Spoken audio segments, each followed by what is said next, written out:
Good evening. My name is Brandon Monk, and I'm the chair of the Frederick County School Board, and tonight is Tuesday, January the 10th, and I will call our meeting to order here at about 5:30 p.m. Please join me in a moment of silence.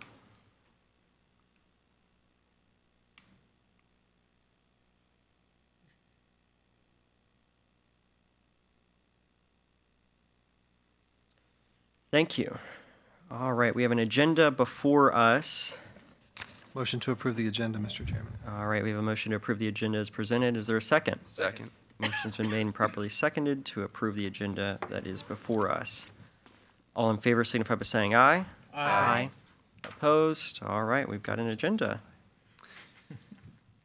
Mr. Chairman, I move that the County School Board of Frederick County, Virginia enter a closed session meeting for the following: to review and discuss individual personnel matters, including appointments, resignations, substitutes, and applicants for the vacant superintendent of schools position, and the interim superintendent's terms of employment pursuant to Virginia Code Section 2.23711A1, and to review and discuss individual student matters that would involve specific students and particular information contained in their scholastic records, including record requests for release from compulsory attendance for religious reasons pursuant to Virginia Code Section 2.23711A2, and I do so move. All right, we have a motion. Is there a second? Second. All right, seconds all around. Any discussion? All right, we have a motion before us to go into closed session for the reasons that Mr. Comstock mentioned. All in favor signify by saying aye. Aye. Aye. All opposed? All right, we're in closed session.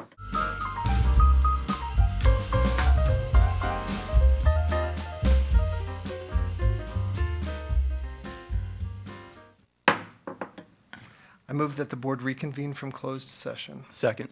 We have a motion that's been made and properly seconded that the board reconvene from closed session. All in favor of doing so signify by saying aye. Aye. All right, we are reconvened. I move that to the best of each board member's knowledge, only public business matters lawfully exempted from open meeting requirements under the Virginia Freedom of Information Act were discussed in the closed session, and only such public business matters as were identified in the motion by which the closed session was convened were heard, discussed, or considered by the school board. Second. Motion has been made and properly seconded. We need a roll call vote on this. Mr. Lake? Yes. Mrs. White? Yes. Mr. Adkins? Yes. Mr. Comstock? Yes. Mr. Hester? Yes. Ms. Martin? Yes. Mr. Monk? Yes. We have a few motions coming out of closed session. I would move to approve the personnel actions as recommended by the interim superintendent. Second. Motion's been made and properly seconded to approve the personnel actions as recommended by the superintendent. Any discussion? All in favor signify by saying aye. Aye. Opposed? All right, motion approved. I move to approve the release of students A and B from compulsory attendance for religious reasons. Second. Motion's made and properly seconded to release students A and B from attendance for compulsory attendance for religious reasons. All in favor signify by saying aye. Aye. Opposed? All right, motion carries. I move to authorize the chair to renegotiate the terms of employment with the interim superintendent within the parameters discussed in closed session. And I'd ask for a roll call vote on this one. Do we have a second? Second. Motion has been made and properly seconded. We'll do a roll call vote. Mr. Lake? Yes. Mrs. White? No. Mr. Adkins? Yes. Mr. Comstock? Yes. Mr. Hester? Yes. Ms. Martin? Yes. And Mr. Monk? No. All right, motion carries. And I move that the School Board of Frederick County, Virginia, announce, pursuant to the provisions of Virginia Code Section 2.23712B, that the board intends to hold closed session meetings at an undisclosed location within the next 15 days for the purpose of interviewing candidates for the position of Chief Administrative Officer, specifically the Division Superintendent. Second. All right, motion's been made and properly seconded. Any discussion? All in favor signify by saying aye. Aye. Opposed? All right, motion carries. All right, will you please join me in a salute to our flag? I pledge allegiance to the flag of the United States of America and to the republic for which it stands, one nation, under God, indivisible, with liberty and justice for all.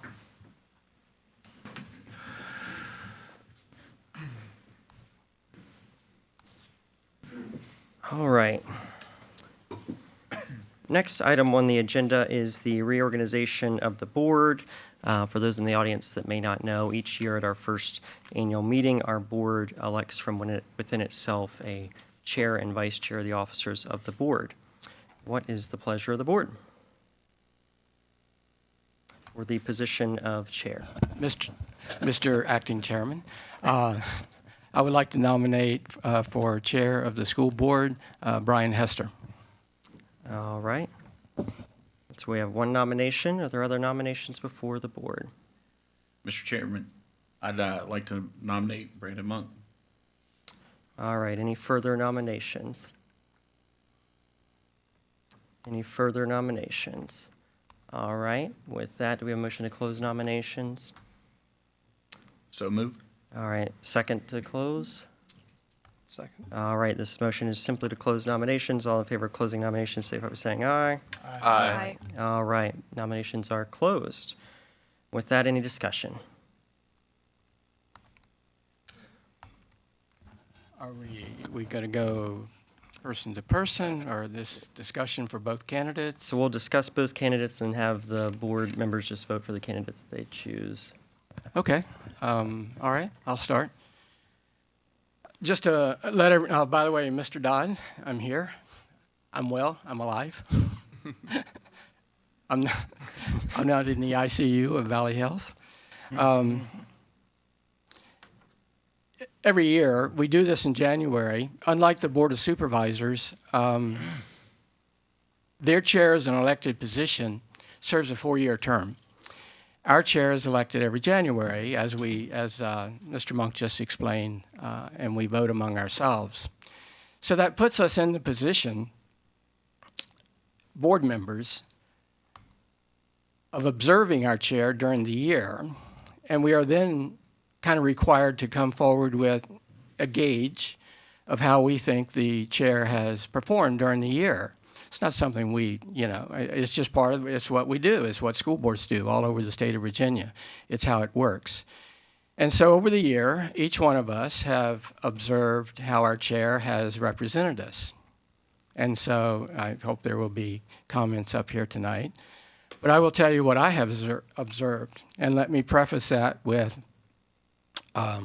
everybody knows I've been on the board a while. I've had 5 people in the chair position over my time.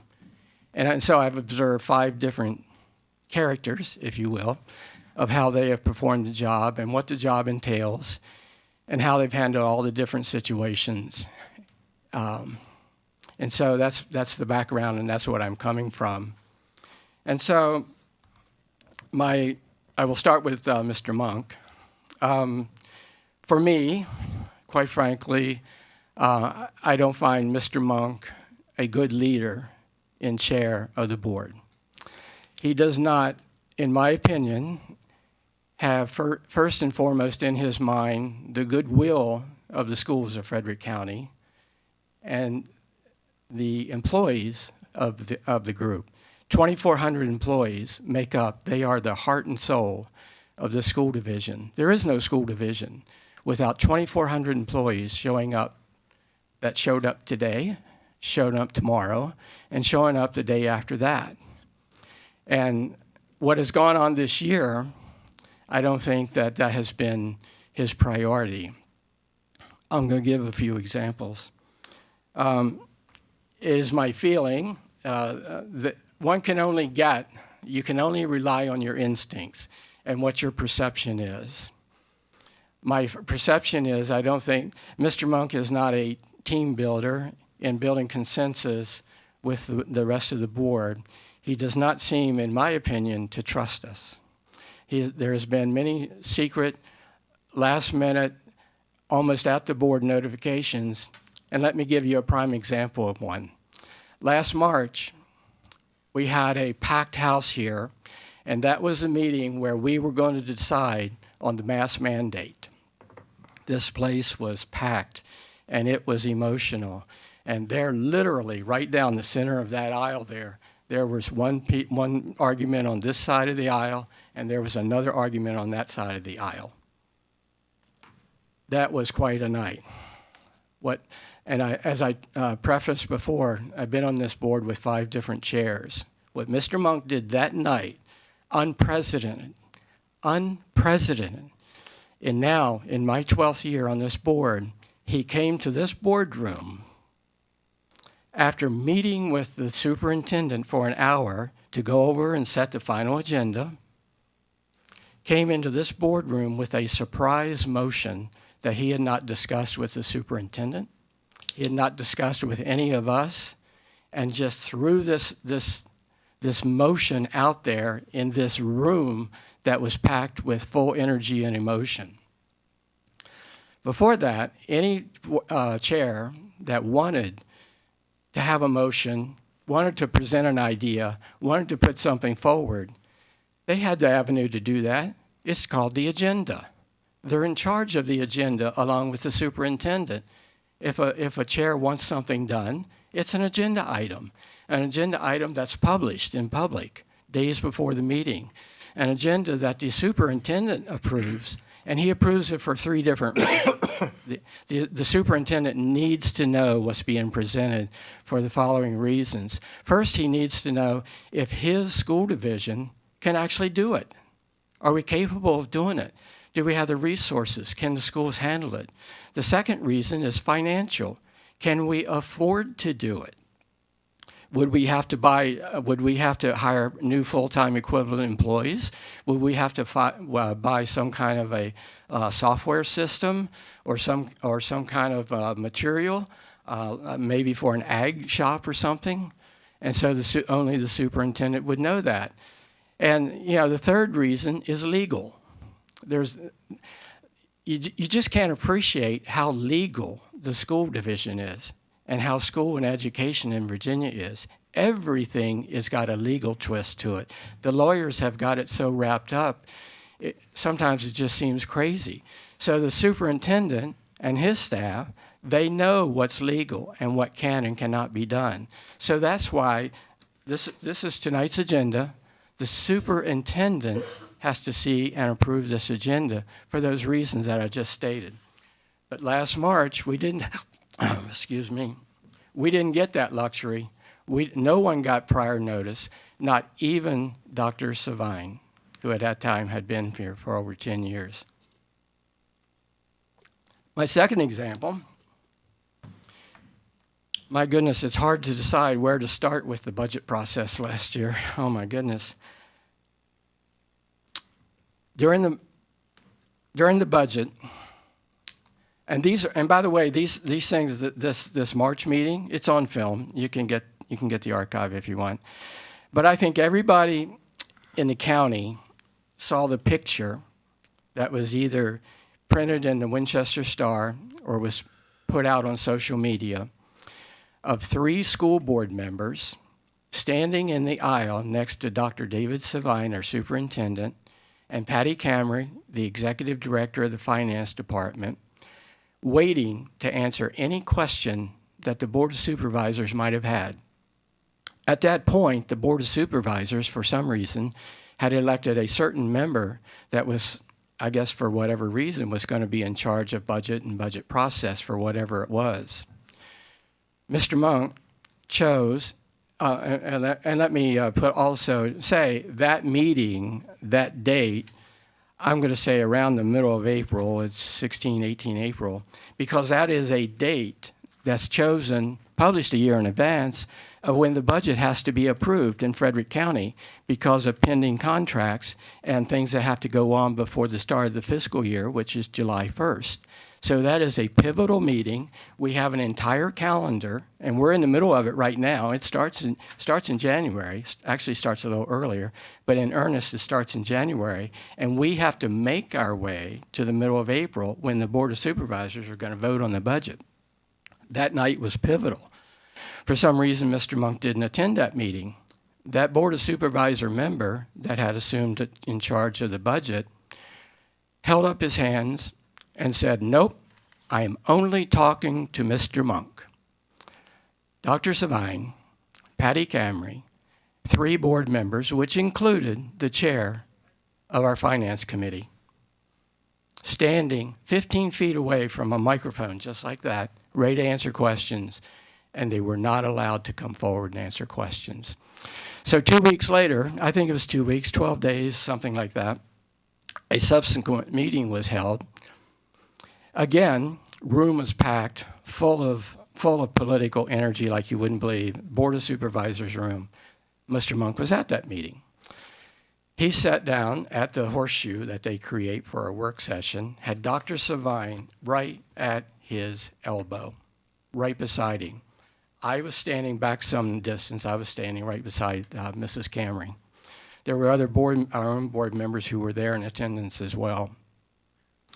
This question session, this interrogation, if you will, that's what many people called it, was just unbelievable. And our chair, sitting there, like all other chairs before would have said this. When asked a question, Dr. Savine, would you answer? Would you please provide? Mrs. Camry, would you come forward and give us the details on that? Dr. Savine, would you take this question, please? Not once during that entire meeting did he call on any of those two experts. This was to me, just me, I'm only one person, one vote, was a political stunt that was planned and rehearsed, and our board chair took part in it. I absolutely, positively believe that. And it was just stunts like that. And Mr. Monk has not made any secret. He held a shindig, a to-do, a coming out party. I don't know what they call it. But he made his announcement about his political agenda to pursue what is now going to be a open state Senate seat.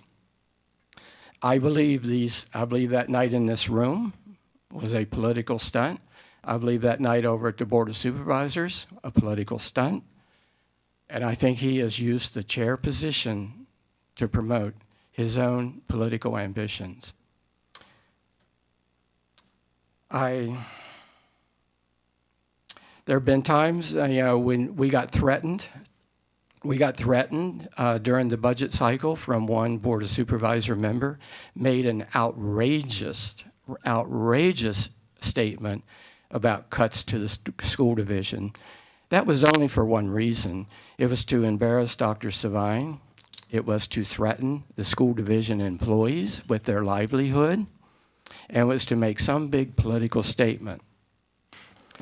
After that statement was made, I may be wrong, I don't know, but I know myself, I didn't hear a peep out of our chair defending the schools, defending our employees, defending the integrity of this board. Not one peep. So, with that, that is my position on our chair, Brandon Monk. Thank you, Mr. Lake. Other comments from the board? Mr. Chairman. Mr. Atkins. All right. So my time on the board has been just at a year.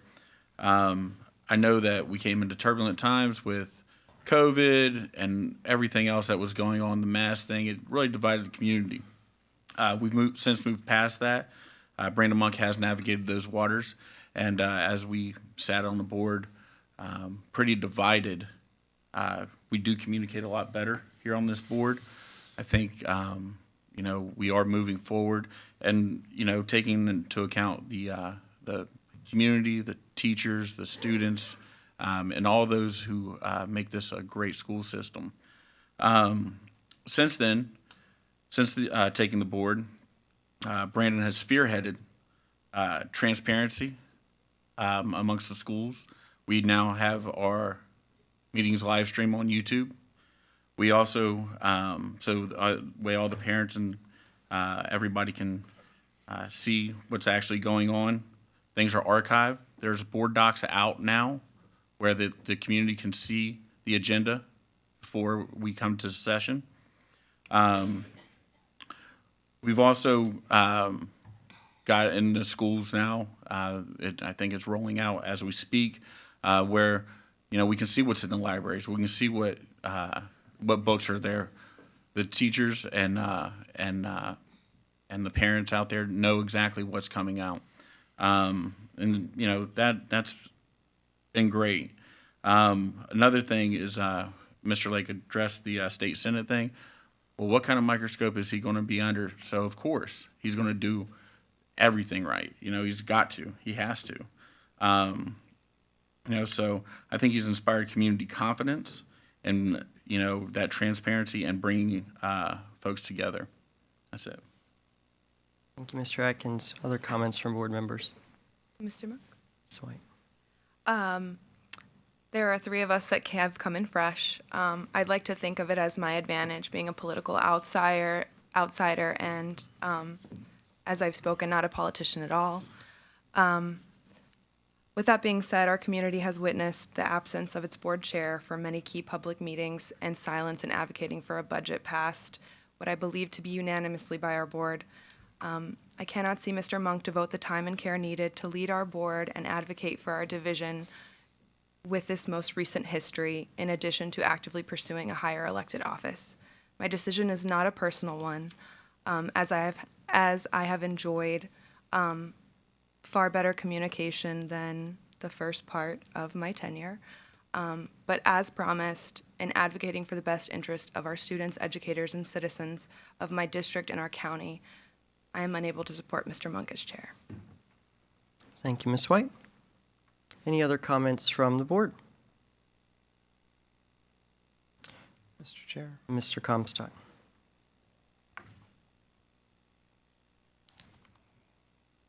I don't have any prepared comments, so, but I feel the need to say something. But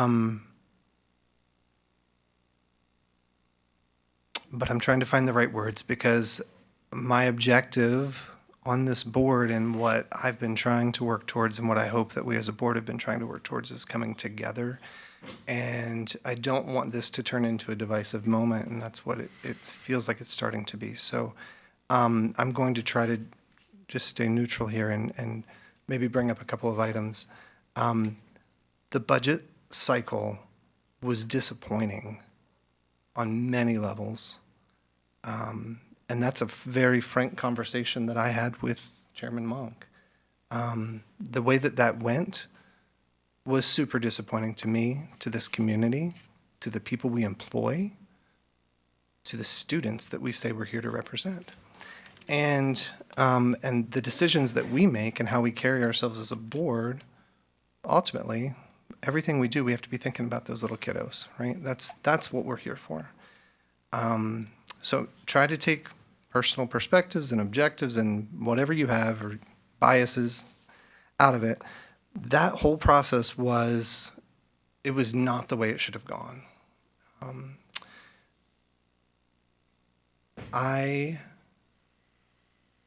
In my conversations with Chairman Monk, and you know, the hard part of this is the public, you guys see the 1 to 3 hour meeting once a month.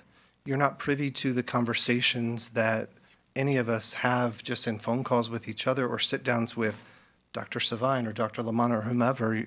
So it's hard, and I understand where a lot of people are coming from. What I would offer is that, you know, while the budget season didn't go the way any of us wanted it to go, I do believe from the conversations that I've had that Chairman Monk was working. It was not the way we would have wanted or expected him to work. He was not there visible, speaking up on behalf of our budget, and that is disappointing to me, and that's what I would want from my chair. But I think he was doing what he thought he could to try to make change by having these meetings with people. So I don't want to sit up here and bash the guy and say, hey, he's done an awful job and he's not for the kids and he's not for the schools, because I don't think that's a fair assessment. Are there things he could have done differently? Absolutely. Are there things that I would have done differently? Absolutely. But we elected him as chair, and that's the way he did things. What I would like, and I don't know if it's okay to ask questions, what I would like to hear, Chairman Monk, is during this budget cycle, how do you intend to conduct yourself if any of us were to vote and kind of continue you on as chair? what would we expect to see from you as chair going into a new budget cycle? And I apologize for putting you on the spot, but I feel like it's very important. Sure.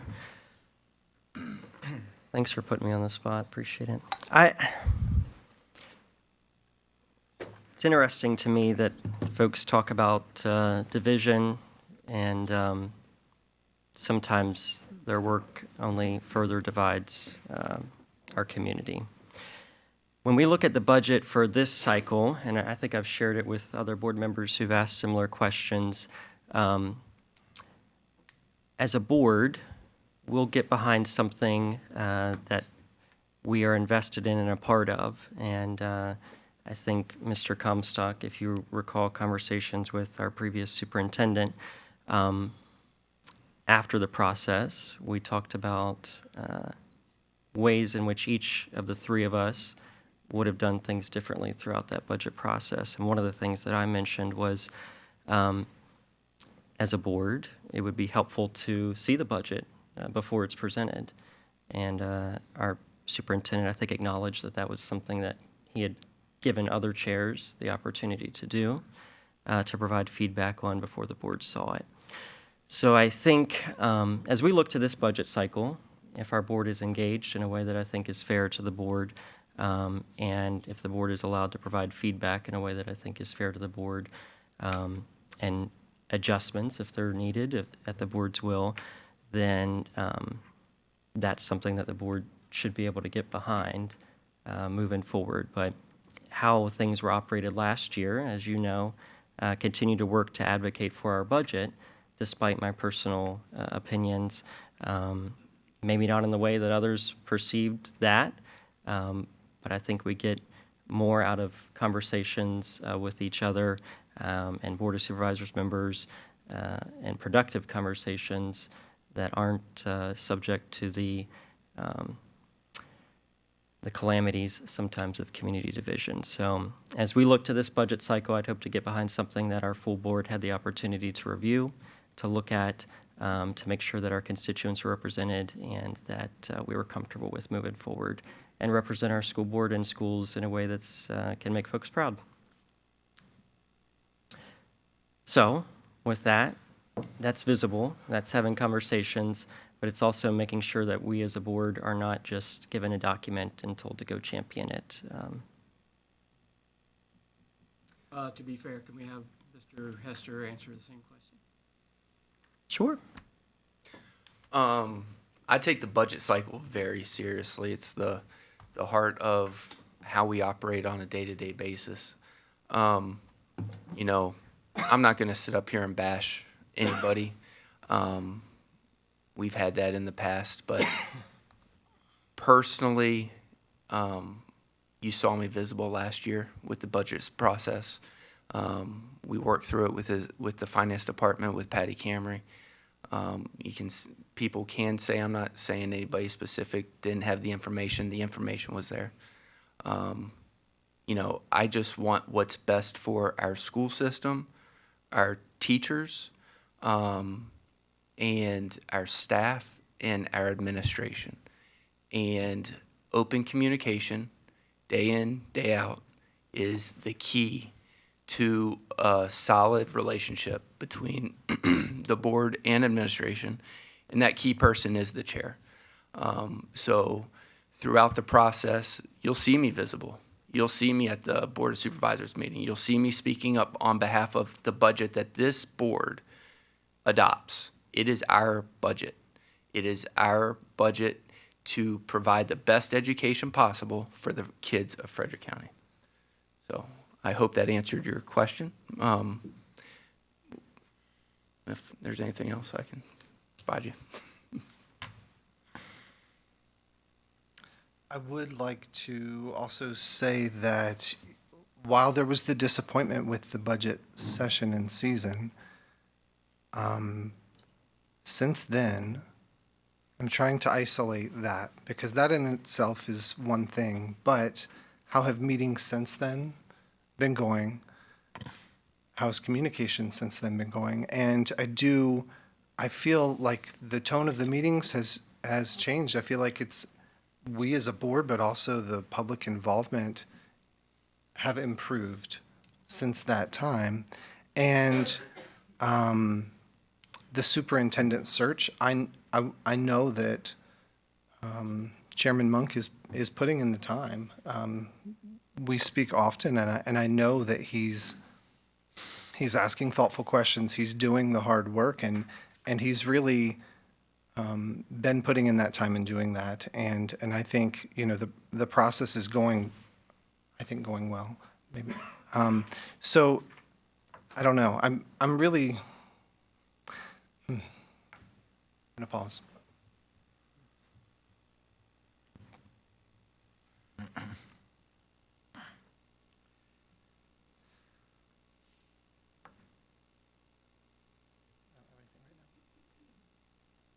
All right, other comments from board members? All right.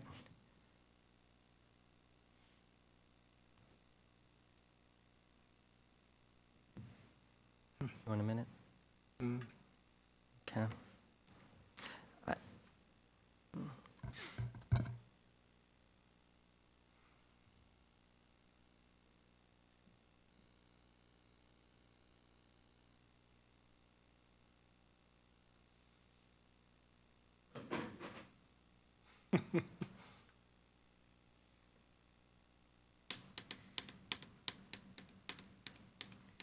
I should have prepared some words. My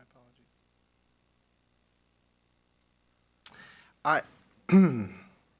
Where I am right now, what I feel, I'm going to take what I feel out of it. What's important for us and for this board,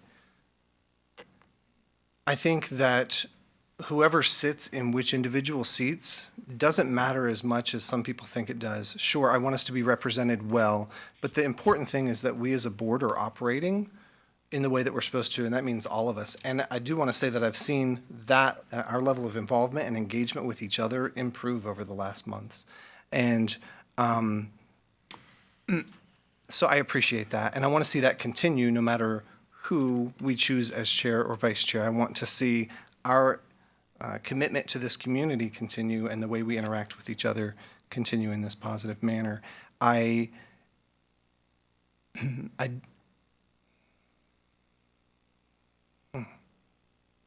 It's an impossible situation. May I say something? Yes, ma'am, please do. Because everybody Miss keeps looking Martin. at me because I've been quiet. I think Mr. Monk did a very good job. It's easy to criticize someone when you're not sitting in that seat. Very easy. And I would imagine Mr. Hester could do a good job. Mr. Comstock could do a good job. And that's not it so much as the fact that right now we are getting along better. We are seeing more eye to eye. We're getting to know each other better. And I would hate to see that boat rocked, so to speak. There's no reason to have contention anymore. And I think we just need to quit belaboring this and vote.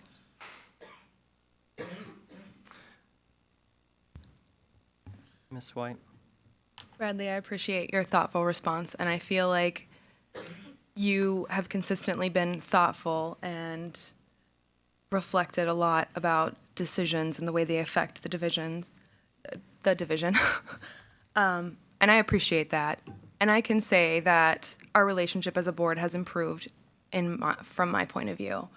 And I appreciate that. And whatever vote that comes tonight, I am committed to being respectful and collaborative, regardless of personal feelings or personal opinion. I would like to make a motion to reconsider the previous motion and nominate Bradley Comstock as chair. We have a motion. Is there a second? All right, motion dies for lack of a second.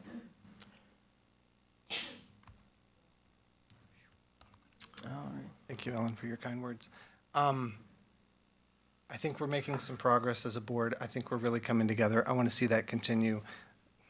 I know Mrs. Martin thinks I'm too wishy-washy. I like to think it's because I'm thoughtful, but maybe I am too wishy-washy, I don't know. But I think she said something there that was meaningful, and I want to see this commitment, like Ellen just mentioned, from each of us. I want us to move forward. It is, I don't want to say it's easy, but because maybe it's not easy, but I think that when you are sitting in a different seat and you're not in the seat that someone is in, it's easy to cast stones, and it's easy to say, I would have done it this way, but you don't know because you haven't done it. And so, I think each of us, what I've seen from each of us is that we're all doing the best we can. I don't for a second believe that anyone up here is trying to sabotage this board or this school division, despite some things that have happened and some things that have been said and some things that have been publicized. If you have meaningful conversations with anyone up here, we're getting to a great place where each person up here is bringing something to the table, and we're always bringing it back to kids and our people. And you might not see that every time, but in closed session and in private meetings, I see that happening, and I want to give that assurance to the community, and that assurance to the community that that's what I'm trying to continue, and hopefully everyone here is trying to continue. It's really a tough spot that if you've never been in a public office, I never intended to be, but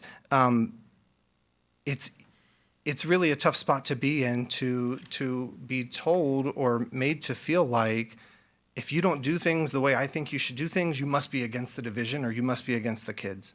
And just in a moment of total transparency and honesty, that's the message that I am given quite often.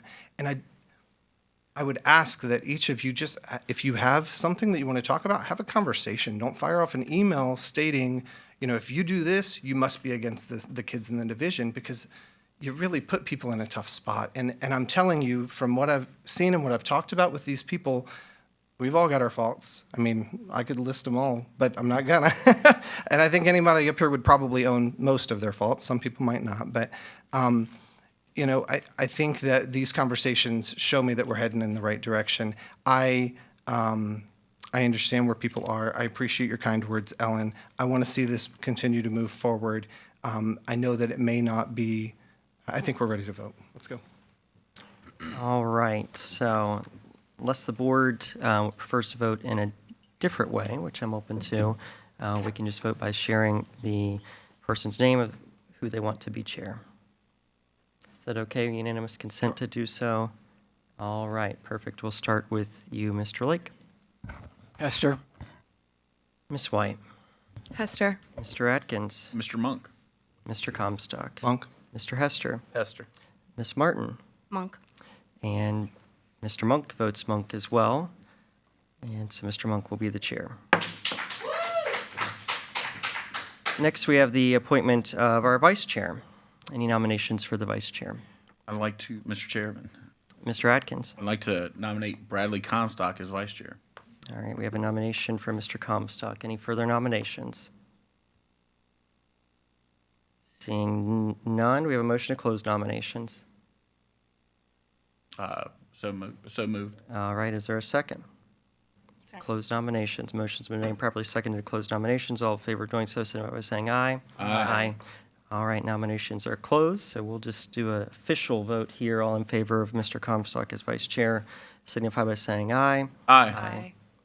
Any opposed? All right, let the record reflect that it was unanimous. All right, so we have a chair and vice chair, committee assignments we'll move forward to next.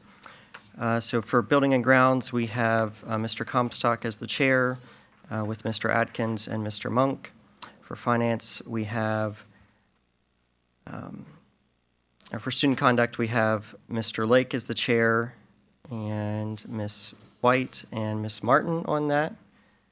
For personnel, we have Mr. Lake as the chair, Mr. Hester and Ms. Martin on it. For finance, we have Mr. Hester as the chair, Ms. White and Mr. Comstock. And for instruction, we have Ms. White as the chair, Mr. Hester, and Mr. Atkins, and I'll report those to the clerk after the meeting. All right, other committee assignments remain the same. Appointments of a clerk and deputy clerk. Dr. Lamanna. Oh, I don't have my list. It's in the packet. Yep, do you have your packet? It's on board docs. It's online. I left my list on my desk, I'm sorry. Do you want me to just proceed with the nomination? Yes. Is that okay? Yeah, Dr. Lamanna? fine, Thank yep. you. At Dr. Lamanna's recommendation, I would move that Mr. Steve Edwards be reappointed as clerk of the school board, Mrs. Amy Scott, communications specialist. Oops, my apologies. Let me slow down. Wrong one? nope, you're good. Oh, got it. I apologize. Mrs. Amy Scott, communications specialist, be appointed as deputy clerk, and Mrs. Kristen Anderson be reappointed as deputy clerk with the authority to act in all matters in case of the absence or inability to act of the clerk, and are specifically authorized to affix their signatures as clerk or deputy clerks to any and all documents of a financial nature as described and provided in Virginia Code Section 22.122 and 22.177. All right, we have the motion. Is there a second? Second. All right, motion's been made and properly seconded. Any discussion? Seeing none, we'll proceed to vote. All in favor, signify by saying aye. Aye. Opposed? All right, we have clerks and deputy clerks.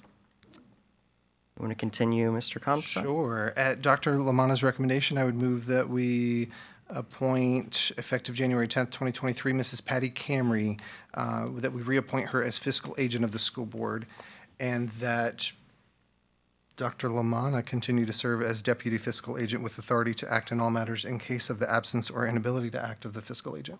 All right, Second. motion's been made properly seconded. Any discussion? All in favor, signify by saying aye. Aye. Opposed? All right, motion carries. Designees to attend school board meetings. At Dr. Lamanna's recommendation, I would move that Dr. James Angelo, Assistant Superintendent for Instruction, be reappointed, and Dr. Osborne Abbey, Interim Assistant Superintendent for Administration, be appointed as designees to attend school board meetings in the absence of the superintendent. Is there a second? Second. Motion's been made and properly seconded. All in favor, signify by saying aye. Aye. Opposed? Motion carries. Designation of FOIA officers. I would move that Mr. Steve Edwards, Coordinator of Policy and Communications, be reappointed as the school division's designated FOIA officer. In addition, I would move that Dr. James Angelo, Assistant Superintendent for Instruction, be reappointed as the school division's alternate FOIA officer. All right, we have a motion. Is there a second? Second. All right, any discussion? All in favor, signify by saying aye. Aye. Opposed? Motion carries. All right, thank you, Mr. Comstock. That takes us to the next item on our agenda, which is the consent agenda. Motion to approve the consent agenda, Mr. Chairman. Do we have a second? Second. Any discussion on the consent agenda as presented? All in favor of approval of the consent agenda, signify by saying aye. Aye. Opposed? All right, motion carries. All right, next brings us to our portion of the meeting for staff and citizen comments. The Frederick County School Board is pleased to receive public comments at each of its monthly meeting. In order to allow the board sufficient time for its other business, the total time allowed for public comment will generally be limited to 20 minutes. Individuals seeking to speak to the board will be allotted 3 minutes, and those individuals representing groups or organizations will be allotted 5 minutes with 1 representative per group. The first person we have on the list here is Katie Bockert. Come forward, just state your name, magisterial district, and limit your comments to, are you representing FCEA tonight, or? A little bit of both.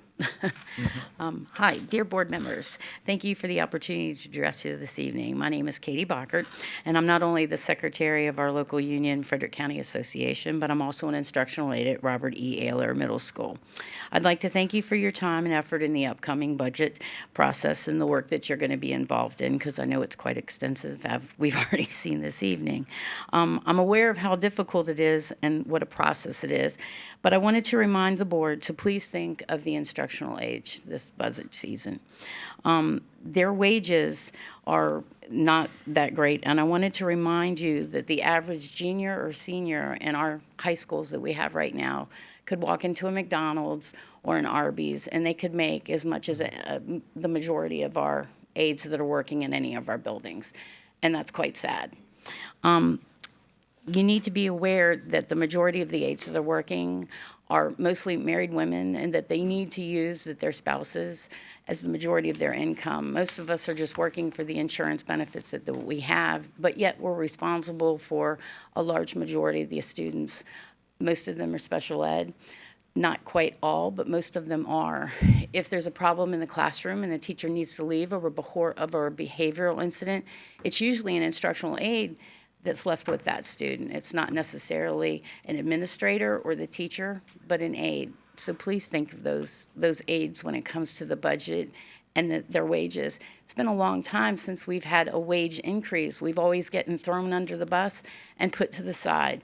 Even though we were given the wage increase like everyone was last year, we were also given 2 extra instructional days for training, which is great. We love the training, don't get us wrong, but we were given 2 more days of training, didn't necessarily work out with the raise that we were given either. So please think of the aides when you do that. And secondly, the other thing that I just wanted to bring up was a lot of the kids that I deal with are also asking about the dress code. The dress code that Frederick County has right now is really out of date. I don't know how many of you all go and look at the young men's and the young women's clothing right now, but the clothing does not line up with the dress code that we have. A lot of our girls really do get dress coded a lot more than the boys do, and it's not necessarily very fair. I really think that we need to get the girls involved in creating the dress code. And if you look, it's very difficult for them to find items that will match what it is that we have. A lot of the items are cut mid-waist and cut a lot shorter now, especially shorts and things. So we really, really, really need to go and have a dress code revamped. So please think about looking at that again, especially since spring is coming and warmer weather. Thank you very much for your time. Appreciate it. Thank you, Ms. Bockert. Next person on our list is Ms. Sharice Woodward.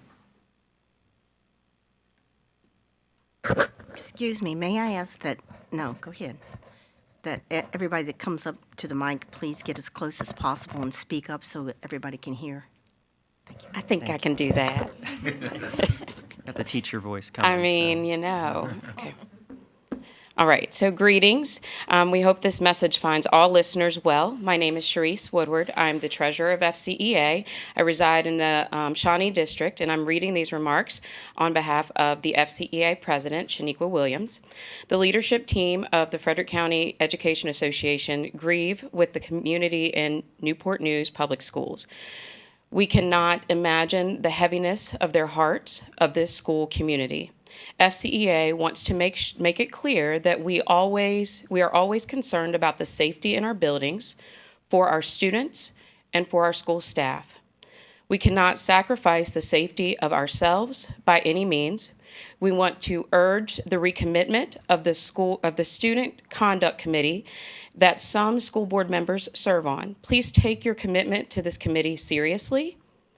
One of the steps to help keep our schools safe starts with you. Thank you for what you have done so far. Threat assessment committees exist in all of our schools. FCEA urges all schools to take potential threats seriously as well.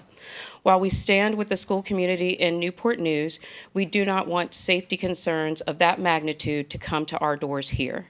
Thank you for your dedication and service for all you do for our students and our school community. Thank you so much. Next speaker will be Brian Nuri. Good evening, board members. My name is Brian Nuri. I reside in the Apagan District. Just wanted to go over the fact that we'll be watching everything for the budget procedures very closely this year to make sure that everything goes as smoothly as possible. Last year was, as many of you commented, a bit of an adventure, which it shouldn't be. And that's part of the pity of politics these days. Over the weekend, I had the honor of serving as parliamentarian for the Student Congress, and we actually happened to be doing it just a couple of blocks down the street in D.C. I made a joke to the students that they only get one shot to declare their presiding officer. They didn't get 15 rounds like Congress did. The students laughed. They appreciated the joke, but they also appreciate the fact that we're becoming needlessly divided in our politics. Schools are not points of controversy. They never have been. until recently. And I'm hoping that this season will be the first year that we will have the community and the school board together. And I can speak for a lot of people in this room saying that a good chunk of the community is behind you. So let's have a good, easy season this year. Thank you. Thank you. Next speaker will be Laura Jarrell.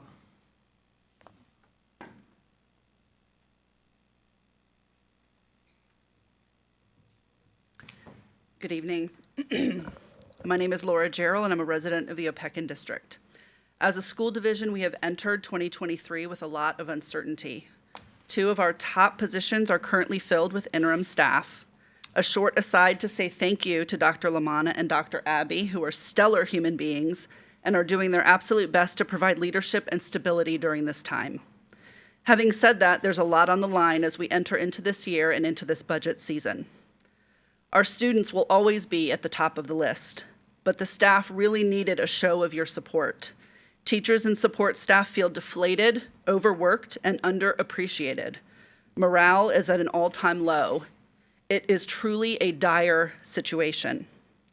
This is not the outcome I had hoped for tonight, but I sincerely hope that your promises and words of transparency and communication and working together will come to pass and be evident in this coming budget cycle and year. Conversations behind closed doors may be important, but you also need to address the community that you represent. Thank you. Our next speaker will be Alan Schaefer.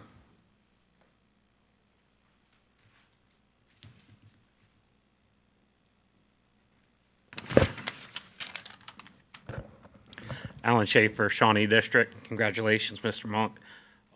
Most recently, I scheduled a classroom observation with my daughter's school. I took 3 days off of work to do this. On a Monday, I called the school to let them know I wanted to do the observation. Nobody got back to me till Tuesday, and they told me that it would be over a week before I could get in for an observation.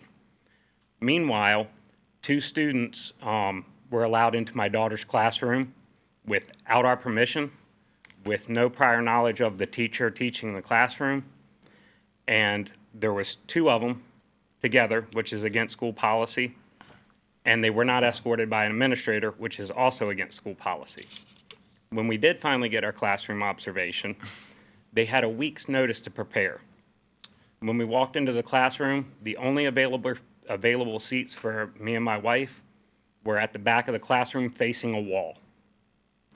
The room was in disarray. There was at least a year's worth of dust on top of the shelves. And they had flexible seating where they allowed mats to be spread out on the floor in front of the door going out of the classroom. Now, if there was an emergency, a fire, let's say, the students would have to be jumping over other students laying on mats.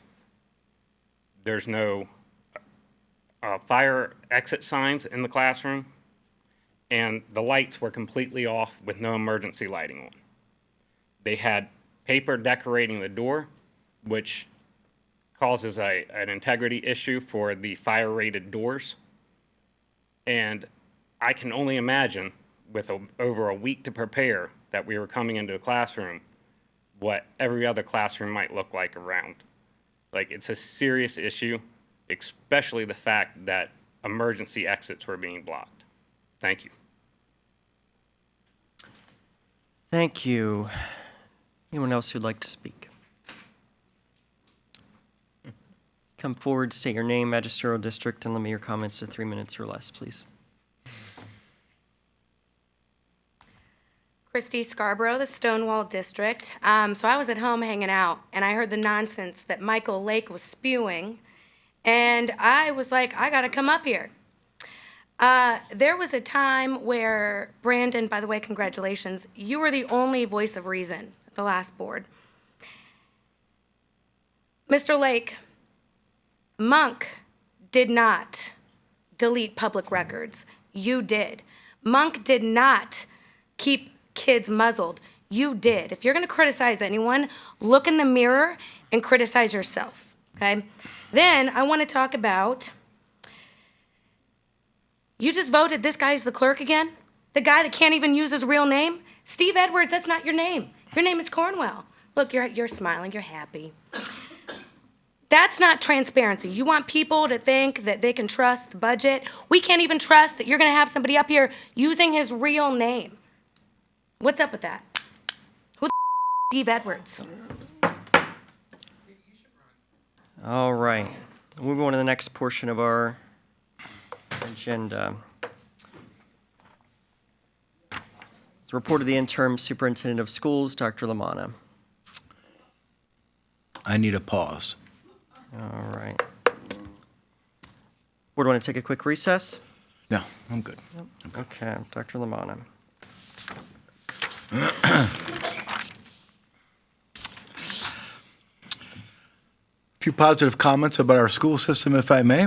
Thanks to a large number of donors, volunteers, student support services, staff who help make the Bright Futures Frederick Winchester Holiday Assistance Program a great success this holiday season. A total of 370 families were served, including 985 children who received food, gifts, clothing, toiletries, and other necessities through the program. Yes, indeed. I'd also like to share that Frederick County Public Schools and George Mason University have been awarded a Virginia Department of Education Advancing Computer Science Education grant worth $350,000 over 2 years to increase computer science opportunities for K-12 students. The grant will help integrate computer science into all content areas, K through 8, increase computer science electives offered in middle and high school, and engage students and teachers in student-led projects through the Shenandoah Valley Computer Science Regional Partnership, which was founded by Frederick County Public Schools. I want to announce that on December 16th, I was privileged to present to Karen Helm with Celebrating Patsy Cline Incorporated the essay entitled Vocations for Girls, Cosmetology, that was written by Virginia Patterson Hensley. Is that it for me? I think That'll be the chair's decision. I think we can give him 5 minutes for speaking behalf on an organization. Oh, anyhow, regarding Patsy Cline, when she was a student attending Frederick County Public Schools in January. You notice I said she attended Frederick County Public Schools. You may recall that in October, the board voted to donate the essay to Celebrating Patsy Cline Incorporated in order to ensure it is preserved and available for fans of Patsy Cline to enjoy. Finally, I want to share some of the great things happening in our schools. Those interested in seeing what's happening in our classrooms are encouraged to visit our individual school websites and Facebook pages, where schools frequently provide information about the engaging learning activities in which students are participating. A few recent examples include third grade students at Greenwood Mill Elementary School recently participated in a community partner reading event with Navy Federal Credit Union. Navy Federal bought all third graders a copy of the book Judy Moody and the Non-Bummer Summer and paired each student with a mentor. The student and their mentors wrote letters back and forth about their favorite characters in the book and discussed the story. Over the past several weeks, fifth grade students at a number of our elementary schools graduated from the DARE program. DARE program is, as you know, is a drug abuse resistance education program and is offered through a collaboration with Frederick County Sheriff's Office. Prior to winter break, 8th grade agri-science students at Frederick County Middle School learned how to make holiday centerpieces. This activity was made possible thanks to Klaus's Pine Hill Farm and the Klaus family providing the greenery and other families donating ribbon and embellishments.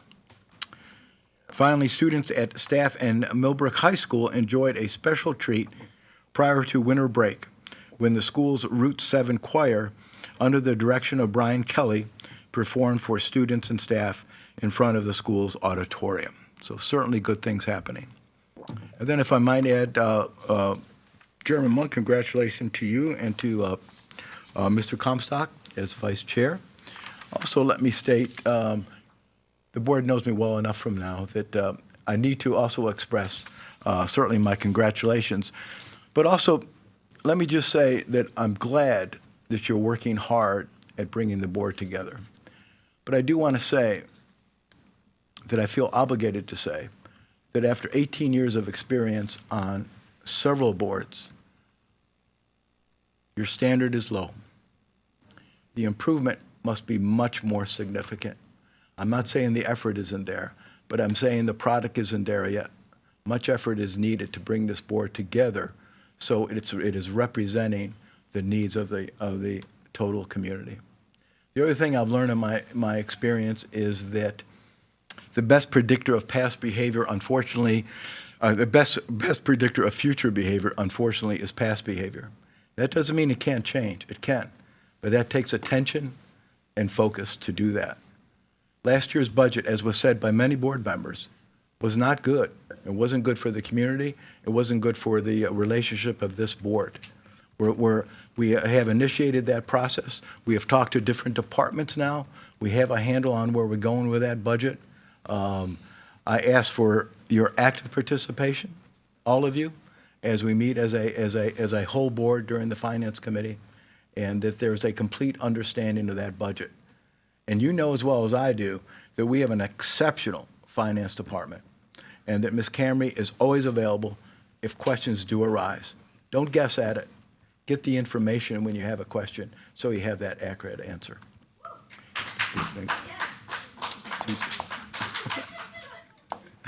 Looks like you have a Thank you very clear much. section, Dr. Lamanna. That's good. Thank you very much.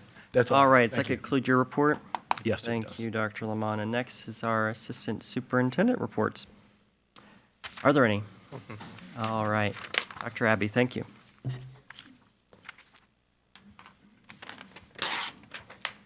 Mr. Chairman, board members, Dr. Lamanna, public, it's my pleasure and interest to share with you the comparative statistics on enrollment, which is as we speak of budget, one of the major considerations that will be a foundational building block as you look forward. So for the census comparison, as of 12/31/2022, there were 14,076 students on roll pre-K through 12. This is an increase of 28 students overall from your November census. Of the schools in the division's reporting domain, 7 or 30% are over capacity as of this December statistics. The school with the greatest overage is Sharando High School at 25% over capacity. As an aside, all 3 high schools are over capacity, but Sharando is at the highest level. The elementary school, most above capacity, is Jordan Springs at 18%. And the other overcapacity schools are Middletown Elementary School at 9.5%, Armel Elementary School at 9%, and Bass Hoover Elementary School at 4.3%. And that is the overview of the statistical data that I've shared with you. In this particular packet, you also see 2 additional sheets of information you normally don't see in this kind of this report. And they are 2 snapshots of our student-teacher ratios that were taken on October 1st for the middle and high schools, and on October 31st for the elementary schools. This information is annually shared with the Virginia Department of Education by December 31st, and it was done this year, which helps establish the baseline data for consideration for state aid for the division. So I just wanted that to be shared with you, and it's in the public information. And that is my report. If there are any questions? Any questions for Dr. Abbey? I you, Dr. congratulate Abbey. the new board, and thank you so much. All right, Dr. Angelo, our Superintendent for Instruction, Assistant Superintendent for Instruction. Mr. Chairman, members of the board, Dr. Lamanna, first of all, I would issue my congratulations to both of you for your election to leadership roles on the board. 3 items for my report tonight, 2 quick ones for me and then a presentation. The first one, this is our annual announcement to the public that As we have policy changes that occur, those policy changes are reflected in our policy manual, which can be found online. If you go About Us, Policy, click on it, it's searchable. You can go through. If you have insomnia, there's a lot of policies in there for you to read. But that is available publicly online, and as you approve new policies, it becomes updated and it's available immediately. Second thing I want to say just quickly, because this is our first meeting back since the holiday season, I had the opportunity, and many of you took the opportunity as well, to attend holiday programs that our schools put on, music, choir, and band programs at all three levels. And I would say two things about those experiences. Number one, we have phenomenal teachers who put on amazing performances, prepare the students for amazing performances for our community. And the second thing I want to say is we have a very, very supportive community. And those performances are jam-packed with parents, family members, community members, people of interest who just want to attend and listen to the music. We're very, very fortunate, and I'm grateful that we are in a division that not only continues to have music programs, but promotes them and supports them as well as we do. So thank you to this board for continuing that. You may remember at a previous board meeting, I think it might have been December, there were two comments from community members regarding the learning gaps that may have occurred as a result of our shutdown and pandemic and those sorts of things. It was clear to me from those comments that we are doing really good things for kids to try to close those gaps and support our students in that learning loss, but we're not doing a very good job of maybe communicating that out with the public. And so we have invited 3 principals as well as 2 instructional directors to speak to you tonight about the experiences that our kids are having, to support them and try to close the gaps that may exist, either as a result of the pandemic challenges that we encountered, or just for students who need that additional support. So I would like to introduce Mrs. Jerry Swager and Dr. Julie Myers. Mrs. Swager, as you know, is the Director of Elementary Instructional Services. Dr. Myers is the Director of Middle and Secondary Instructional Services, who will lead us in a presentation this evening along with the 3 principals. Dr. Myers. So we hope we're going to lead you in a presentation. Push the bottom button. There you go. Oh, there we go. I have no patience. Jerry has to pull yours.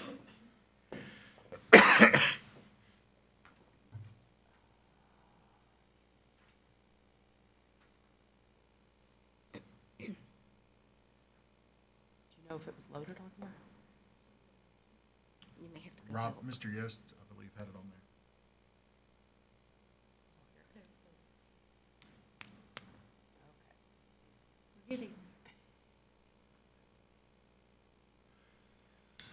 Ooh.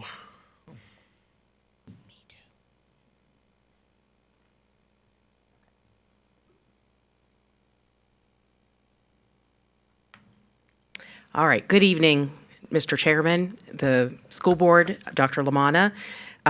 Welcome, and thank you for being here this evening to hear our presentation. We wanted to share that even prior to COVID, our teachers and staff have worked to support students who struggle or who have learning needs for various reasons. We recognize that since COVID, there may be additional students in need of support as a result of the pandemic and interrupted learning. Some of the support being provided looks similar to what has been done in the past. And you can see on the screen, we have daily built-in instructional support that occurs on a regular basis in all of our schools. That instruction or support might be done by a specialist or an interventionist who's meeting with students in small groups or individually in order to help support students during the school day. In addition, we have summer academies that are need-based for elementary, middle school, and for high school, depending upon the needs of the students and the purpose of that time together in the summer, whether it's to kind of close the gaps from the school year, make sure that there aren't additional gaps that are created over the summertime, or help students with credit recovery and that sort of thing. Before and after school, we have a variety of different things that are offered to support students at all of our schools. There are targeted sessions that support specific content, grade levels, or needs that are provided to students, and most of those are staffed with our own teachers or instructional assistants who come to support our students. In addition, especially since the pandemic, we've been offering individualized tutoring support to students who have specific needs. In some cases, we've used additional Title I funding in order to be able to provide that. And those of you who were in the instructional committee and at the board meeting last December, you heard about our varsity tutors program, where we're using Title I funding in order to support our students with that. We also have ESSER funding or other school funds that are being used to provide individual tutoring that often is done by our own teachers or staff. So what we've done is we've asked 3 of our principals, one from each level, to come share with you tonight, just a few examples of the many things that they're doing, as well as other schools are doing, to provide our students with support. And so Mr. Darren Thomas from Bass Hoover Elementary, Dr. Jessica Nail from Admiral Byrd Middle School, and Mr. Sam Gross from James Wood High School. And we'll begin with Mr. Thomas, and he will share with us in regard to the elementary. Thank you and good evening. I will be giving you a picture of what we're doing at Bass Hoover. This may or may not be the model that other elementary schools are using. Thank you. We did this last year using ESSER funds. It's an after-school tutoring program. And we did this again this year, and I will get to some of the results at the end. But basically, we had our teachers identify students for the program. We looked at holistically for reading and math, and iReady and iStation data, and you may be familiar with those terms. Those are the programs we use in reading and math that give us diagnostic information on the students. Also, instructional reading levels, but also the teacher's own assessment of classroom performance. Our teachers know the students very well, so we, from these measures and from what the teachers witness in day-to-day instruction, came up with an identified list for our students for the tutoring program. So we basically had 2 different models. One was in person, so we had 9 teachers interested in providing the tutoring, which was a great thing. We had 8 classified staff members that also wanted to be involved. So we had 17 staff members. With the in-person tutoring model, we had teachers, and we used this for the most neediest of our students. We had an 8-to-1 student-to-teacher ratio, so we had 2 teachers at each grade level, 1st through 5th grade, 16 total students, and it was 1 hour on Tuesdays, 1 hour on Thursdays after school. Tuesdays was math, Thursday was reading, so we were able to cover those who had needs in math, but also reading. Some of the students came both days because they had the need. Others just had the need in math or just the need in reading. We are serving 74 total students in the in-person model.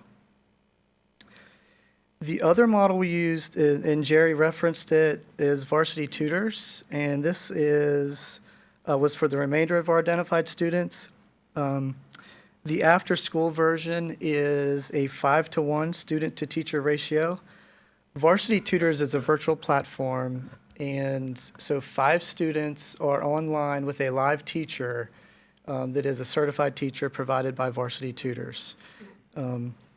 The students are in a room with 20, so there's 4 groups of 5, and they're supervised by a staff member. This is where our classified staff came into play. So if there were issues with the virtual platform or technology, those staff members could assist. The at-home version is a 1-to-1 model. We used this at kindergarten because we felt like it was a long day for our little 5-year-olds to have them after school. So we do have 18 students currently at the kindergarten level using the 1-to-1 at-home version. And in this version, it is a virtual platform just like the at-school version. Of course, this time the parent is the supervisor, and the tutor from Varsity Tutors sets up a schedule that works for the parent, which was very nice.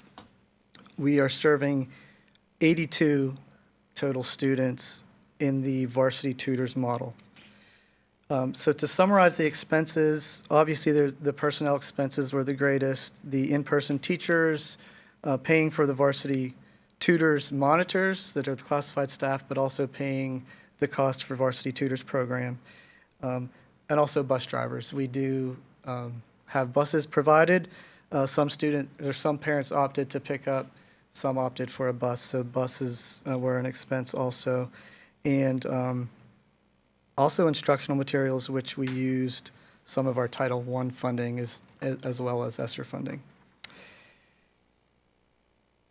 And so the big question is, how do we know our students are improving as a result of the program? There's monitoring weekly, obviously, by the tutors. Adjustments are made as needed. Overall progress for the identified students, we carry over to our data meetings, which are regular throughout the school year. Varsity Tutors also does provide some feedback based on the sessions that they're able to send to us as an administration, and we can share with the teachers. It's too early right now to tell what the results will be. We started this year in early November, but last year we ran January through May, and the identified students met growth goals in reading. 40% of the students met. In math, 58% of the students met their goals last year.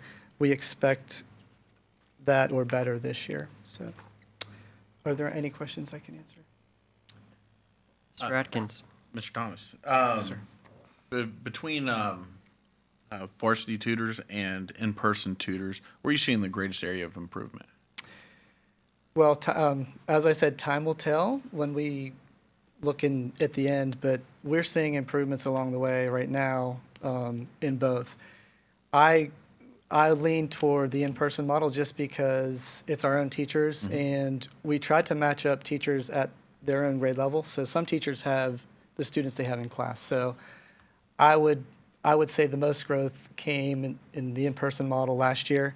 We'll see this year. But what was nice about varsity tutors is these are certified teachers. They do know the content. I've been on the platform several times to witness some of the lessons, and it's been positive. Good deal. Thank you. I appreciate your efforts. How are these students chosen?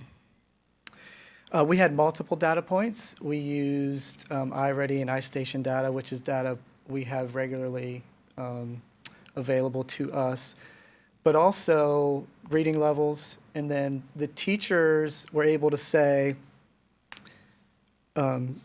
based on the data they're seeing in the classroom, this is a student that needs the tutoring. And although data led that discussion, we did have some students that would benefit for the tutoring. The teachers would add their names, but it was very much data driven.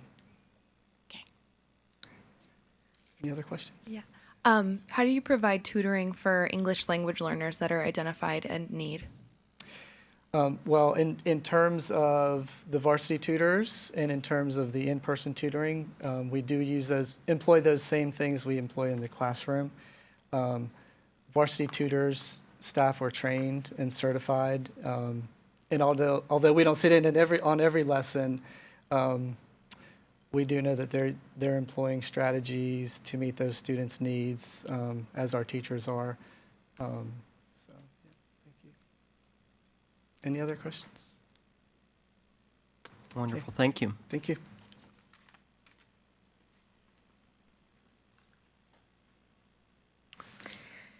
Good evening. I'm Jessica Nail. I'm the principal at Admiral Byrd Middle School. At Admiral Byrd, we kind of took an approach of, yes, we are worried about academics, but for academics, kids have to be in school. So we looked at attendance first, and we identified our chronic absenteeism, and our student support specialist from the school board office worked with our guidance counselors and set up attendance groups with our students to educate the students who were identified as chronically absent on why it is important to go to school. What does this mean lifelong? And they ran a program with those students. So we started there.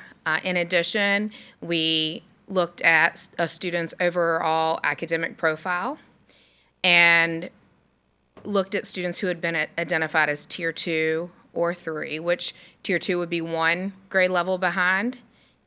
Tier 3 would be 2 or more years of grade level behind. So we looked at their overall data portfolio, if they were Tier 2 or Tier 3, students with Ds or Fs in the classes, and in addition, parent and teacher input.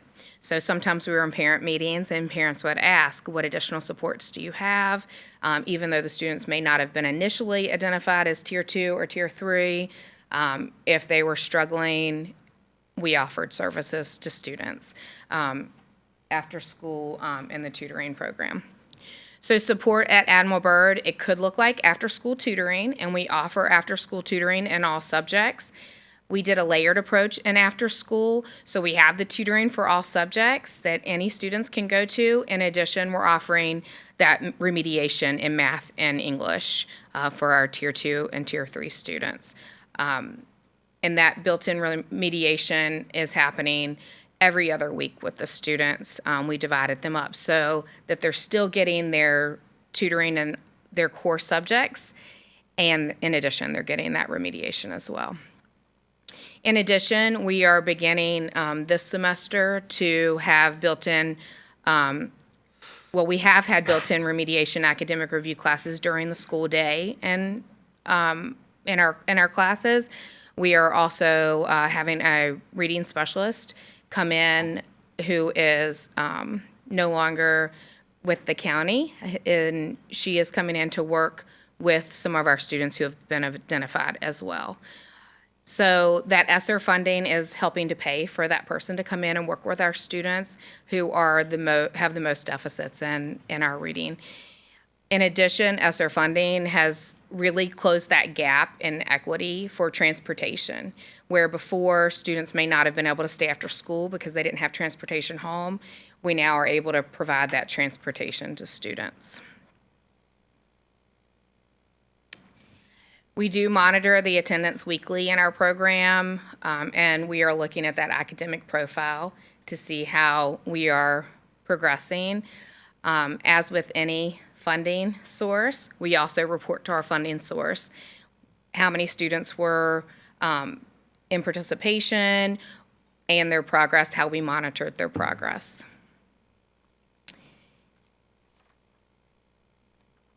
Let's see, and we'll look at their academic profile.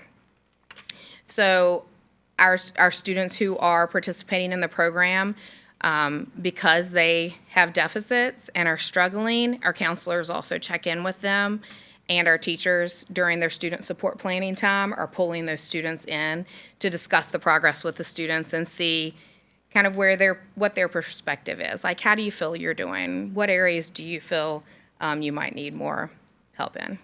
So those are some of the ways that we are monitoring them and checking in with them. So what questions do you have for me? Questions for Dr. Nail? What kind of progression do you see with these students? So far, we started October the 25th. That's when we were able to get transportation set up and all of our teachers set up.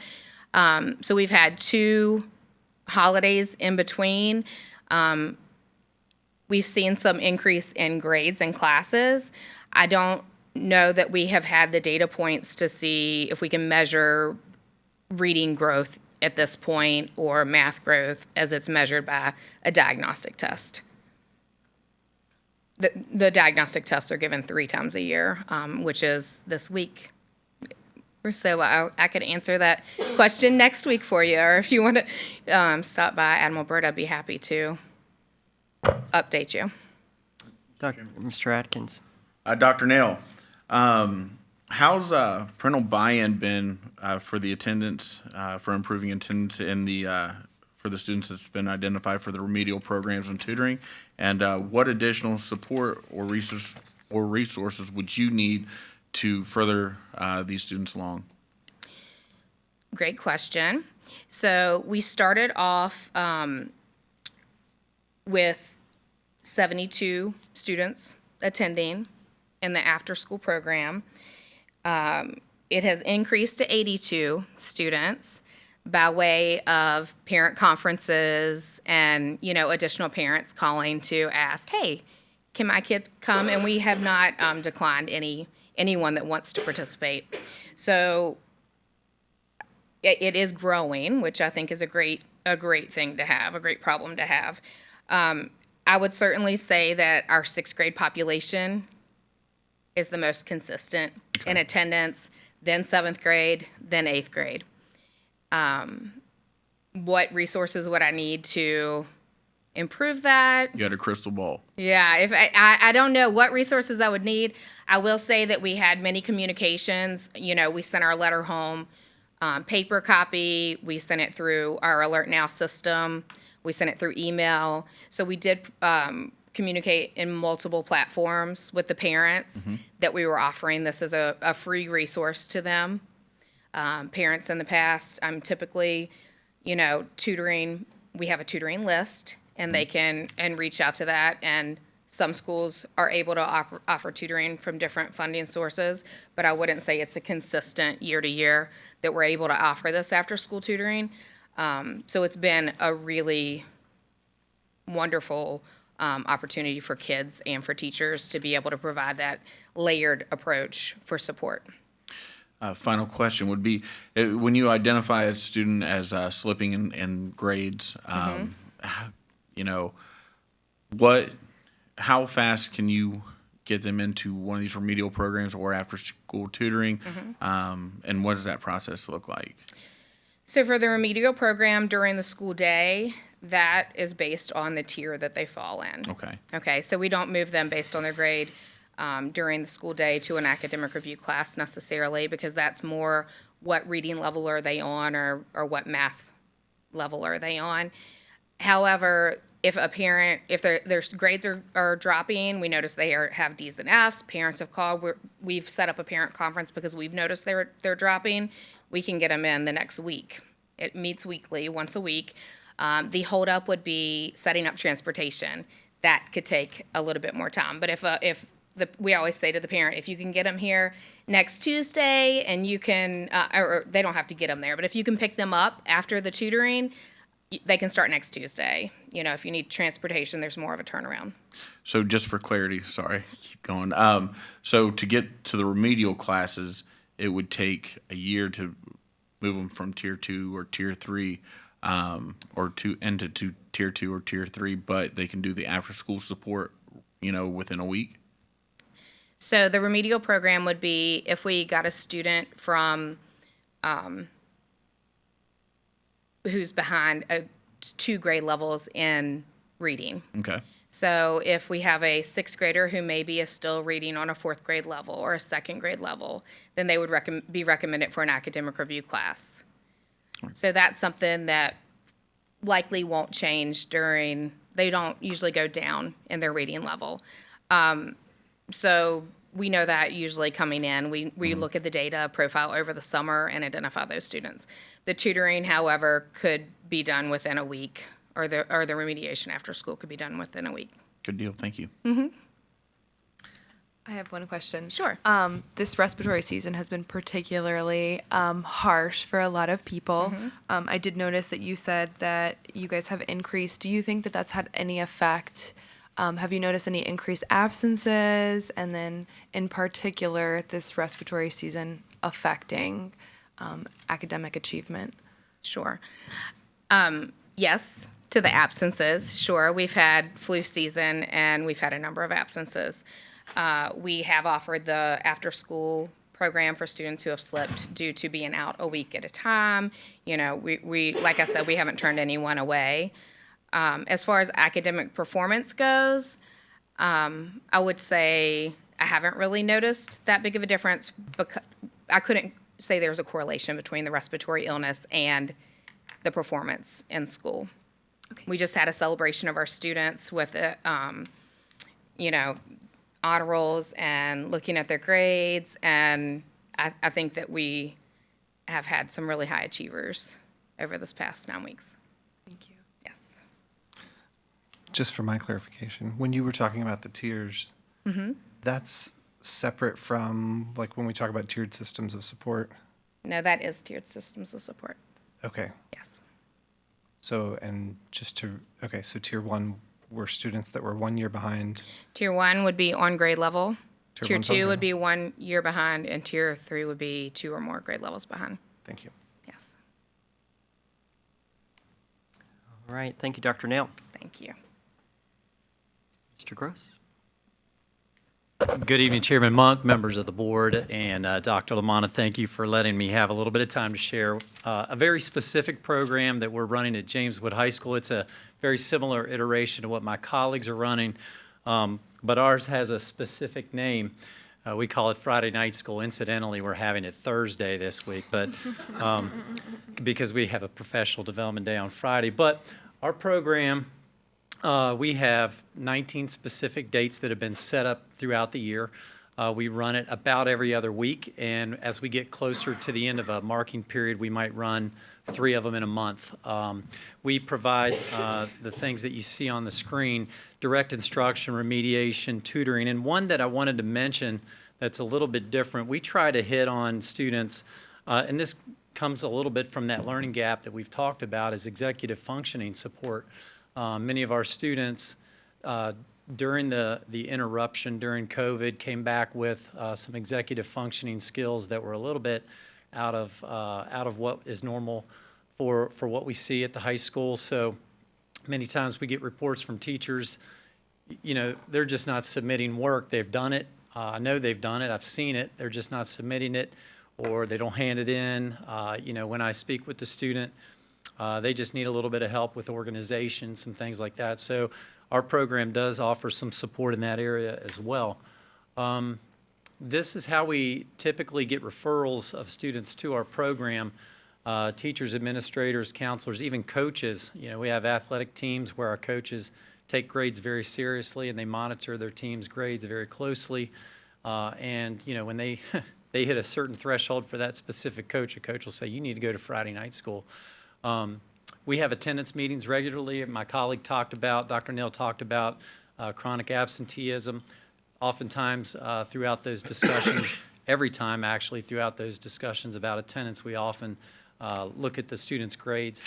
If we notice something that an area of support that for that student is in need, we will ask them to attend Friday night school. And then something that has become more of a trend recently with this program is students are referring themselves to the program. As we got closer to the semester wrapping up, students recognized on their own accord, you know, hey, I need to get myself in gear, and so I'm going to check myself into Friday night school and get some work done, which is a nice thing that they can reflect on that themselves. How do we know if our students are progressing? It's usually from direct input back from the teachers and the counselors. The counselors are constantly monitoring students' grades to make sure that, you know, here's where our students are, and we'll reach out to parents and say, hey, we'd really like your child to attend Friday night school. It is a very organized system that my executive secretary helps with. We will call every single parent that we get a referral for, call every one of them that week and say, there's been a referral for your child to attend Friday night school, and here's how it runs. Almost 100% of the time, the parent's like, yep, I want my child to be there. So, but the feedback from counselors and teachers are usually how we are monitoring that closest, and obviously with grade reports as well. And just the last thing here that I wanted to mention is the trend of the numbers of students that have been served in this program has continually risen. Now, our number is a little bit lower this Thursday night, just taking a precursory look, but it's always more than what's on the list. People just show up too, and that's okay. But our numbers have grown as the program has been running. And so usually when we get to the end of the marking period, numbers go up a little bit, and as it comes to an end, it might trail off. But anyway, it is Friday night school at James Wood High School, so that's, it's not Friday Night Lights, but Friday night high school. So, yeah. Anyway, questions for me? Thank you. Questions for Mr. Gross? Mr. Chairman. Mr. Atkins?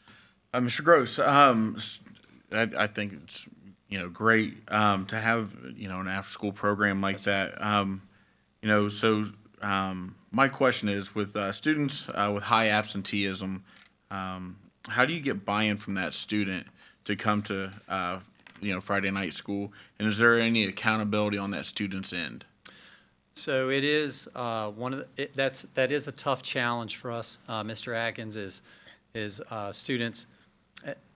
One of the things that we've had to take a very close look at is there have been some teachers that have wondered, I might have a student that's not doing as much in class, only to do it in Friday night school. Is that a bad thing or a good thing? Well, we have to weigh that out. But specifically for attendance, we do get some students that, if we have that direct contact with parents and saying, we're seeing a gap here and we notice something that we think can benefit your child, we're getting some returns on that, not 100%, but there's no recourse if they don't attend. It's not like we're going to discipline them if they don't attend, but communicating with the parents has been most helpful with that. Yes.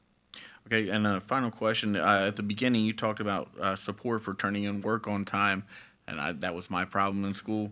So I sympathize, but I know that that's kind of what took me down a little bit. So what does that support look like to get those students to turn those projects or whatever in? So oftentimes in this program, our ratios, we try to, and I didn't mention this but should, we try to, my executive secretary works very hard to get enough teachers to where the ratio is about 2 or 3 to 1 on those evenings. Sometimes if we have a larger number, it's harder to do. But what we try to do is have those teachers look very specifically in Tyler with the students live. Let's take a look at your classes, and actually the secretary will do that too. So that's how she contracts teachers many times is, you're struggling most in math. I'm going to make sure I have a math teacher there to work with you. And those teachers will be able to look right on Tyler and say, there's 3 assignments here that it looks like you don't have, or that maybe we need to do. Do I need to help you with them?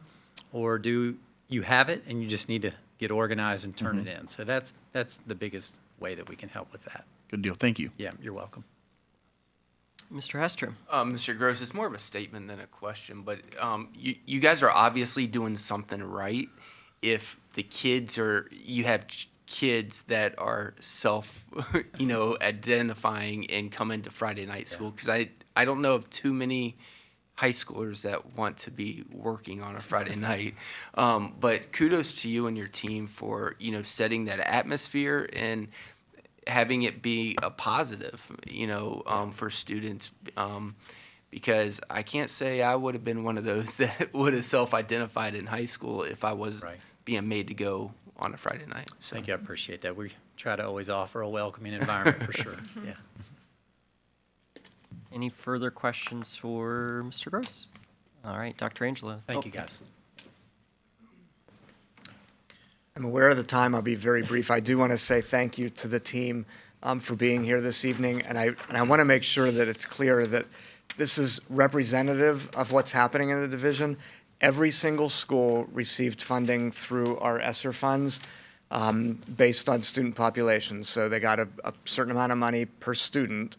The more kids they have overall in their overall population, the more kids they have, the more funding they got, obviously. In addition to that, our 10 schools that are identified as Title I based on free and reduced lunch rates got additional funding from Title I funds to provide additional support, because often there are more needs in those schools as well. You asked the question, what would we need for supports? I'm going to answer that question because I don't think Dr. Nail was thinking along these lines, but I'm going to tell you that this is ESSER funds. ESSER funds runs out, I think, in 2 years. We have 2 more years to spend. This is not sustainable. What we're doing is not sustainable. To sustain it, we would need an infusion of about $750,000 into our budget in order to continue doing this. And it's not that we will not provide support for students after school. Transportation is fairly costly. The beauty of having these funds is we are able to provide transportation for kids, which is very, very frequently the primary barrier to having kids stay after school. If they can't be transported home, Many parents are either they're working in Northern Virginia and they aren't here to transport their kids. They don't have the ability to transport their kids or some other reason. So there is definitely a cost to it. I do final comment want to say we are accountable for this, so we have to report at the end of the year how many students were served. Did they make progress? How do we know they made progress? What was that progress by school? So there is a high level of accountability for using these funds for doing this. And although we did a presentation publicly tonight so that the public is aware, I will also tell you that this is and has been posted on our website under our ESSER tab, I guess, the link. It has been since we've gotten ESSER funding. We solicit and receive feedback from community members, and we update that every 6 months on our website. So it is definitely a public document. It's out there. But I also understand people aren't exploring our website looking for what we're doing to support kids. So with that, I conclude my report, and I'm happy to answer any questions you might have. Thank you. Questions for Dr. Angelo? Thank you, Dr. Thank you. Angelo. All right, next item on our agenda is unfinished business, a revision of the memorandum of understanding between Frederick County Public Schools and Frederick County Parks and Recreation Department. This is an item that we covered at our last school board meeting as kind of a information-only item at that time for review by the school board. And this is a cooperative agreement with Frederick County Parks and Rec and Frederick County Public Schools for the use of facilities and operations. And these were just some updates to that agreement that has been in place for some time. So with that, do we have a motion? So moved. All right, we have a motion to accept the agreement as, adjusted agreement as presented before us. Second. And we have a second. Any discussion?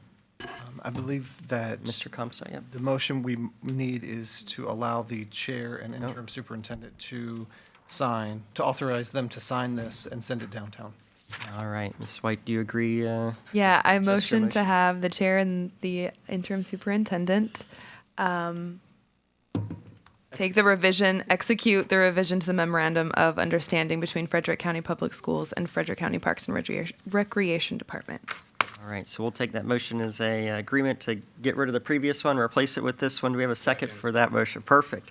Any discussion on that motion?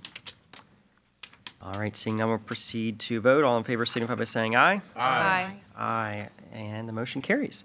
Next is new business, 2023 schedule of school board meetings amendment. And Dr. Lamanna, I believe this was an adjustment of the calendar based upon just a 1 day off. Is that correct? That's correct. And so Just a date change, yeah. it's a date change that was put in there as December the 6th, which I believe is a Wednesday, and so we would transition that to our traditional Tuesday of December the 5th, 2023. So moved. All right, do we have a second? Second. All right, motion's been made and properly seconded to adjust the school board meetings calendar as suggested. All in favor signify by saying aye. Aye. Opposed? All right, motion carries. Next is board member comments. Are there any? I've got a quick one. Mr. Hester. Dr. Abby, it's your first meeting on your official role, but I wanted to say thank you again publicly for stepping into the role. I've only heard awesome stuff about how you hit the ground running, and it's very appreciative. So I just wanted to publicly thank you again. I do have a bias towards you since I've known you for quite a while, but working in this capacity has just shown just what a great person you are. So I greatly appreciate everything you're doing day in and day out. So thank you. Thank you, Mr. Hester. Other comments from the board? Mr. Chairman. Mr. Atkins. I just wanted to take the time to, go ahead and put my commitment out there publicly to working together with this board. I know we have an upcoming budget cycle, but I think we've made a lot of progress with communications amongst, the different board members, and I think we're really heading in the right direction. I also do want to say that, during the budget cycle, I'm definitely going to be pushing for our instructional aides, our teachers, nutritional staff, transportation, maintenance, and custodial staff is my big focus for the year. Thank you. Thank you, Mr. Atkins. Other comments, Ms. White? Yeah, I just wanted to highlight there's some readathons going on in some of the schools, and the best thing that you can do for your students and your children at home is read, and read some more. So make sure to participate in that and highlight the Watershed Education Mobile Lab that came to Frederick County for, I believe it was our high school, middle school students in March of last year for World Water Day. It was a really great opportunity, and it got published. And it's just evidence of the amazing things that our students are being able to participate here in Frederick County, and I really appreciate those opportunities. Thank you. Other comments from the board? Mr. Chairman? Mr. Comstock. I wanted to say thank you, Mr. Atkins, for that comment. Thank you for everyone who is showing their commitment to doing what's right for students. I look forward to seeing more of that. I think we're on an upward trend, and I appreciate seeing that out of everyone. I think when we present as divided, it opens an opportunity for the community to do the same, and it kind of creates more division within the community. So while I understand people's emotions and passion and that kind of thing and their reasons for saying the things that they say sometimes, I would just remind you that when we're up here and we've made a decision, that we unite in what we're doing and we unite in our work. Even if we don't personally agree with that decision, we would unite in the work that we're doing so that we can help bring this community back together. We have to hold ourselves to a higher standard. And when we act like, that's not what I think, or that's not my chair, or that's not my budget, or any of those things, those are toxic thoughts that when you put them into words, they grow and they allow that to grow within our community. And I don't think we can continue that as a board. So remember why you're here. We're here to do the hard work, but we're here to do the right thing for our students. And I know that's in all of us, and I look forward to seeing that continue. Thank you. Thank you. Any other comments from board members? All right, I'll just share, I'll too echo the comments and appreciate those board members who are working together to bring our board together. Over the past year, there's been a lot of comments about me, and I have intentionally, for the most part, not replied to those comments and not spoken negatively about board members or members of the community. After tonight, I do think it's important for me to share some feedback from my perspective, and I was looking through and see some comments that I had drafted back in the spring and decided not to share simply for the commitment to the board and unity there. But I wrote that this us versus them mentality has got to stop. I have questions about the impact and at that time of keeping our children away from schools and outside of in-person class instruction for 4 days a week, and now we're seeing the ramification of those. About keeping our children masked, with Mr. Lake, you're correct. I did put forward a motion to unmask students, as well as a motion to increase our CTE program. About instituting grading floors that of some of our schools where zero effort in some cases is rewarded. About what concepts are taught in our schools and about what the look and feel of some of our new school buildings looks like. But just because I have questions does not mean that I don't support our students or don't support Frederick County Public Schools or public education in general. It means that I'm seeking how we can get better. We should all want to get better. It means that I'm learning and trying to gain a better understanding of what we're doing and what we could do. We all may have different ideas about how we get there, and that's good, and that's okay. But what's not okay is the us versus them mentality that divides our community, divides our board, and seems to grab the headlines. There's been many instances over my short term on the board that I've disagreed with positions of this board or staff, and that's okay. Like when we spent over $400,000 of stage lighting for 2 high school theater auditoriums, or when urinals were put in new school female locker rooms, or when this board and staff decided not to allow our student athletes and FA members to return to their activities like surrounding counties during the pandemic. But we can disagree in a respectful way and work toward progress. And I would just encourage us to return to that. I'm not afraid to stand up for what I believe in. And unfortunately, some of our staff and regular teachers have been afraid to share their opinions and concerns, and they share that with me on a regular basis. And I'll continue to advocate for those teachers, our parents, and school system in our community. I'm committed to working together as a board, but I will not respond to some of the community concerns that I've shared as I've done before. An old mentor used to tell me, never wrestle with a pig because you both get dirty and the pig likes it. So thank you for your support. We have a motion to adjourn? Motion to adjourn. All right. Motion to adjourn. All in favor, signify by saying aye. Aye. We are adjourned.